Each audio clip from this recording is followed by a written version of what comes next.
While the Second World War raged, American scientists were hard at work developing a weapon to trump all others.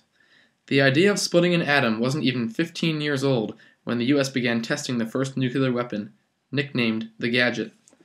What sparse knowledge the scientists had about the effects of nuclear power was mainly speculation. They had no idea how much energy would be released by their test. Some of the scientists even feared the possibility of the explosion igniting the nitrogen in the atmosphere and annihilating the human race. They thought they were being sufficiently cautious by staging the test on a remote desert site in New Mexico. They were wrong. The test was called Trinity. It was a key element in the Manhattan Project. Trinity's purpose was to provide the US scientists with answers to the mysteries of nuclear weaponry that could otherwise take years to discover. The test had to be completed quickly enough to achieve the Manhattan Project's overall goal, to create a weapon powerful enough to end World War II. In their haste to maximize the weapon's destructive power, the scientists failed to realize the harmful consequences the Trinity test would have after the dust settled.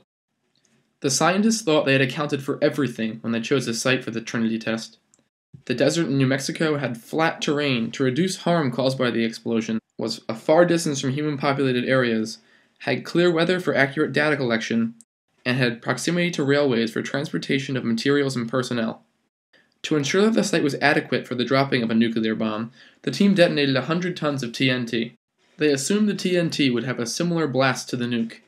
Pleased with the result, they proceeded to prepare the nuclear bomb. What they did not account for was the radiation that would be unleashed when the bomb imploded. The gadget was dropped at 5:26 a.m. on July 16, 1945. The light was brighter than 12 suns and could be seen from Arizona, Texas, and Mexico. Chief scientist Robert Oppenheimer, who watched from 19 miles away, stated, "I am become death, the destroyer of worlds." The explosion was several times larger than predicted, and the ensuing cloud of radioactive material rose 70,000 feet above the desert. It was this radioactive cloud, not the impact from the implosion, that caused the majority of the devastation. While scientists were aware that the gadget would release radiation, they did not fully understand the danger of the massive radioactive cloud. They anticipated the wind would move the cloud away from the nearest civilizations and break it up as it went, but this was not the case. The mass hovered in the stratosphere and rained down dust several times more radioactive than expected. While it was visible, scientists in lead-plated tanks chased the cloud as it covered areas up to 65 miles from the Trinity site in snow-like radioactive dust. Radioactive contamination reached as far as Indiana. To preserve the secrecy of the Manhattan Project, the US government allowed citizens to be exposed to high levels of radiation. They only began evacuating citizens near the blast site after they had been exposed to radiation from the blast, the cloud, the resulting contamination to the environment, airborne contamination, and contamination of food and water.